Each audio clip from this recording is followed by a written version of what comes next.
une première version pour la cérémonie de 1976 avant d'achever la compression actuelle pour la deuxième cérémonie de 1977.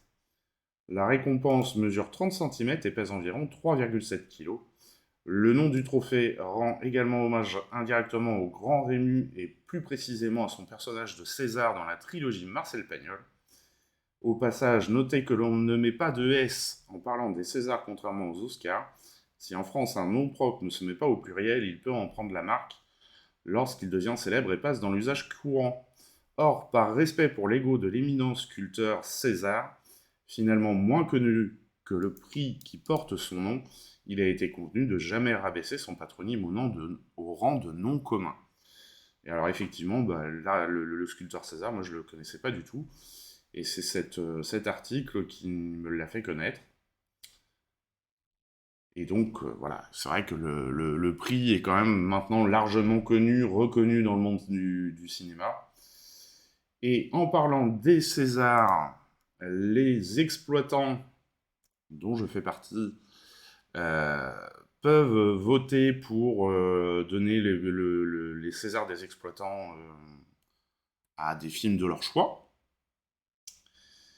Et donc, cette année, on va regarder un petit peu. Voilà. Alors, Illusion perdue a été largement euh, plébiscité. Moi, j'avais pas forcément misé sur celui-là, mais bon, pourquoi pas. Donc, meilleur film, Illusion perdue. Meilleure réalisation pour Léos Carax avec Annette, qui était vraiment effectivement très chouette et qui sortait un peu du commun dans cette année de cinéma. Meilleure actrice, Valérie Lemercier pour Aline. Bon. Fallait bien, vu le nombre de nominations que le film avait, on en a déjà parlé. Moi, j'ai pas forcément compris pourquoi il y avait autant de nominations pour ce film. Fallait bien qu'elle récolte quelque chose. Meilleur acteur pour Gilles Lelouch dans Bac Nord. Alors, je suis un peu partagé là-dessus. J'aurais peut-être plus. Moi, j'avais choisi Damien Bonnard pour Les Ans Tranquilles parce qu'il était extraordinaire dans ce rôle-là. Il y avait Pierre Ninet aussi dans Boîte Noire et Vincent Macaigne. Euh, parce que Gilles Lelouch dans Bac Nord, il est bien, mais enfin, ça reste pour moi un rôle assez classique. Meilleure actrice dans un second rôle, Adèle Exarchopoulos dans Mandibule. Meilleur acteur dans un second rôle, Vincent Lacoste dans Illusion perdue. Et là, on va commencer à avoir beaucoup d'illusions perdues après, il me semble. Voilà.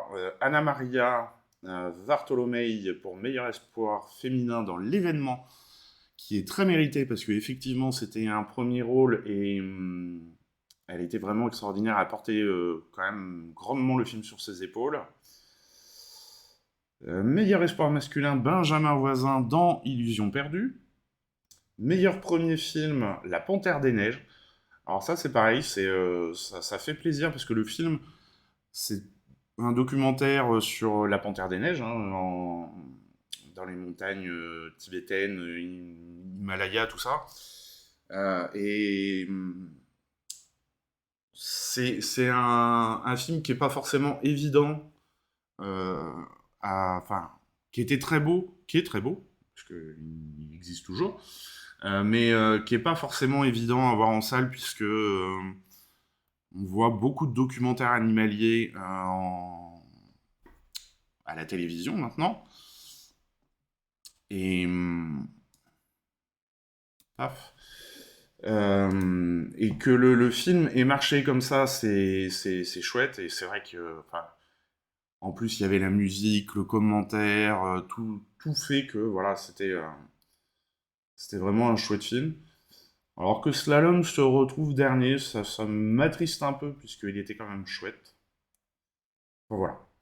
Meilleur scénario original, Boîte Noire. Meilleure adaptation, Illusion perdue, encore.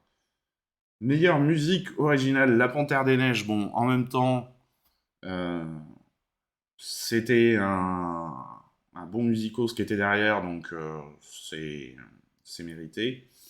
Meilleure photographie pour Illusion perdue. Meilleur décor pour Illusion perdue. Meilleur costume pour Illusion perdue. Meilleur montage pour Illusion perdue. Il a vraiment raflé. Moi, je m'attendais pas à ce qu'il rafle autant parce que, alors, je suis peut-être passé à côté du film. Hein, Mais il m'a pas si enchanté que ça. Bon, hum, comme quoi, hein, les goûts, les couleurs.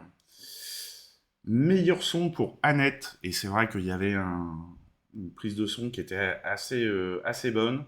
Meilleur film étranger pour The Father, et ça c'est mérité, parce que vraiment le film était extraordinaire. Anthony Hopkins était magistral dans ce rôle. Vraiment un très très beau film. Meilleur film d'animation pour Le Sommet des Dieux de Patrick Imbert.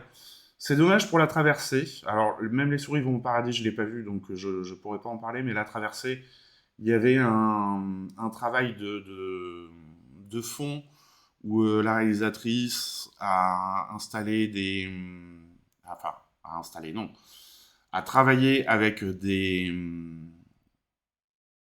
studios à l'étranger, dans des pays un peu difficiles, où elle a formé des animatrices, pardon, euh, qui continuent de travailler après ce film, et donc qui ont été formés pour faire de l'animation en peinture sur des plaques de verre.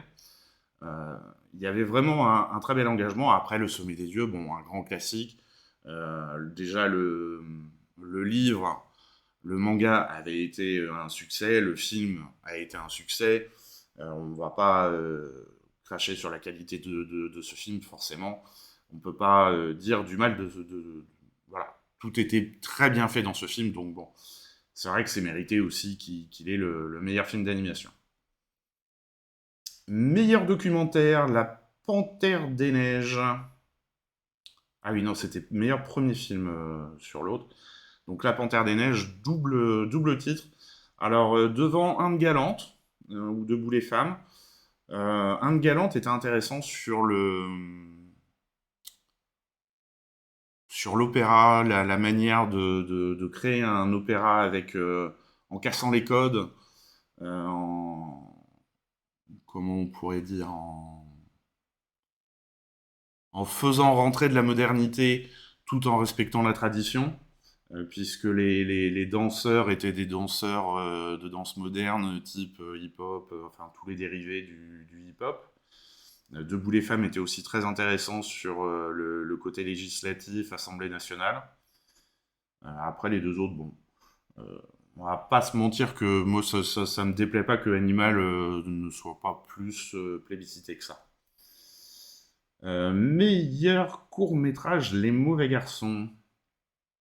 Alors, le côté court-métrage, je pourrais pas forcément dire mon avis parce que je les ai pas du tout vus. Meilleur court-métrage d'animation, Folie douce, Folie dure. Meilleur court-métrage documentaire, La fin des bois. Et voilà, on arrive à la fin de cette sélection des exploitants. Donc, il y a quand même grandement plébiscité Illusion perdue, qui a 1, 2, 3, 4, 5, 6, 7,